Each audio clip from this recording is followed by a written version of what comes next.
How do you enter into a community like that, right? Because we've all seen it before, especially us here in the atheist community of Austin, the greater atheist community.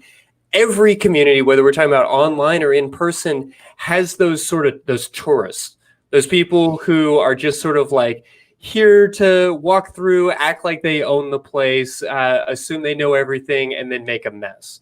And every community has those like brand new zealots who are super excited and passionate, even if they don't know what the fuck they're talking about. So, as we're trying to enter into these new spaces, what are the tips, the tricks, the warning signs, the things to be aware of when you're interacting in some kind of new community?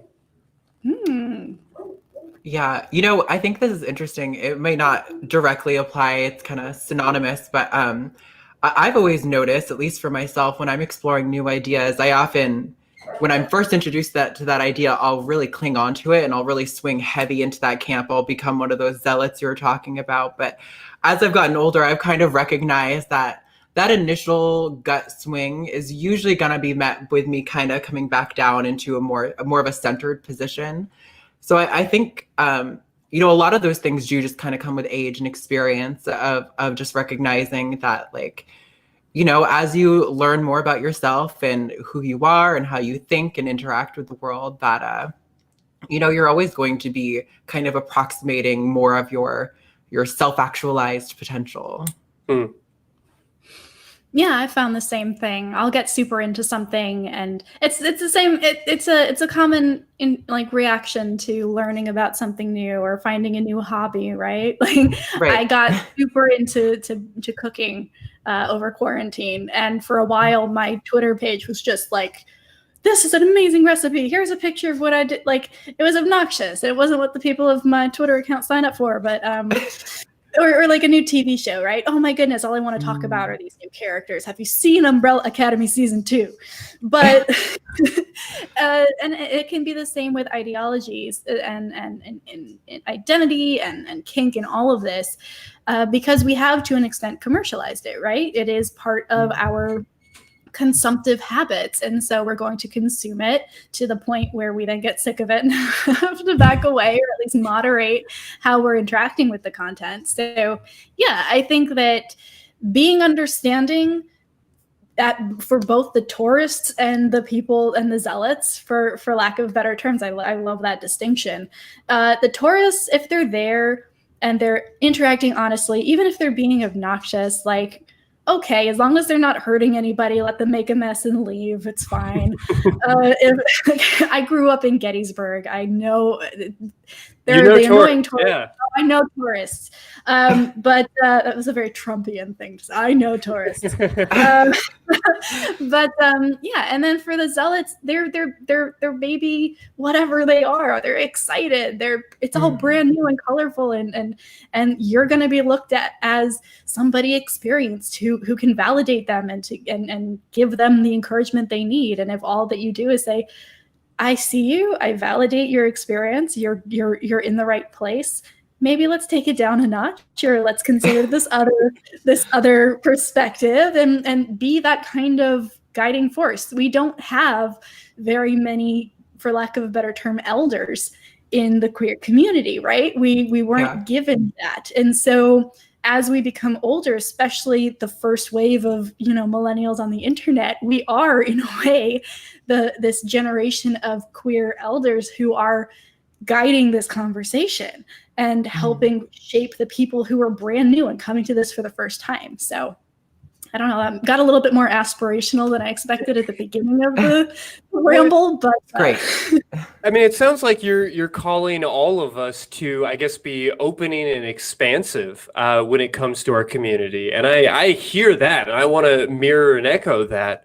But I also want to recognize that, a lot of these communities we're talking about, especially as it relates to gender identity or orientation or sexual interest, that these communities exist for a reason. In no small part, they exist to weed out predators, particularly in the kink community. The reason that you go to munches, the reason that you are communicating with other people who have those same interests, is to get away from some of those predators and things like that. But it's also to learn and to grow and develop. And so my curiosity is, if you decide all of a sudden that you are fascinated in ropes, how do you show up to a rope slingers event and be respectful and act like you belong? Ask questions and say, I don't know. It's my Mhm. philosophy for everything. Yeah, I was gonna say, be a good student. Like, that's kind of coming from the same place. Yeah. Mm-hmm. Well, and then as we're starting to take on these new things and exploring new ideas, especially something that we might think of as a little bit nasty, maybe something that we're a little embarrassed about, maybe we're excited, but we're holding that excitement in the same hand as like a little bit of anxiety, maybe a little bit of even like a visceral reaction.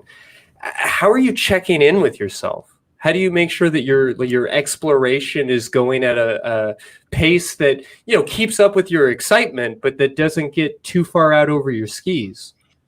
This is a really important topic, especially for those of us who were taught very early on that you shouldn't listen to your body and that your body was trying to trick you, and that you had to keep every thought captive for Christ, for lack of that term. I'm sorry for everyone who just shuddered at that phrase.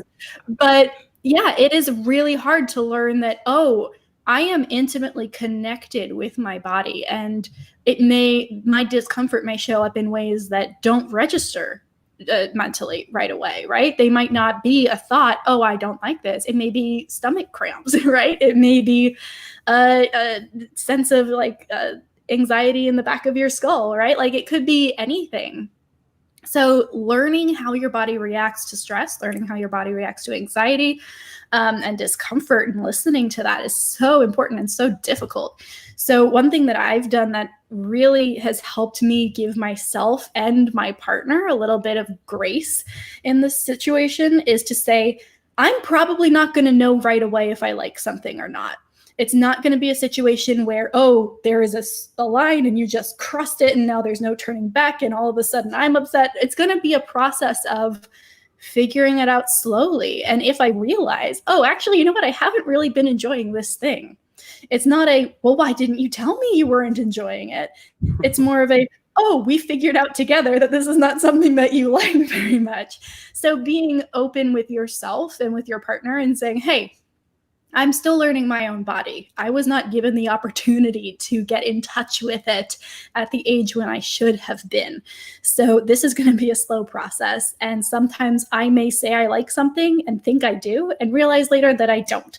And that's not a process of me trying to accommodate or to, grin and bear it. It is really a process of learning myself, and having somebody who is willing to learn your body with you is remarkable. So find partners who can do that. Mm-hmm.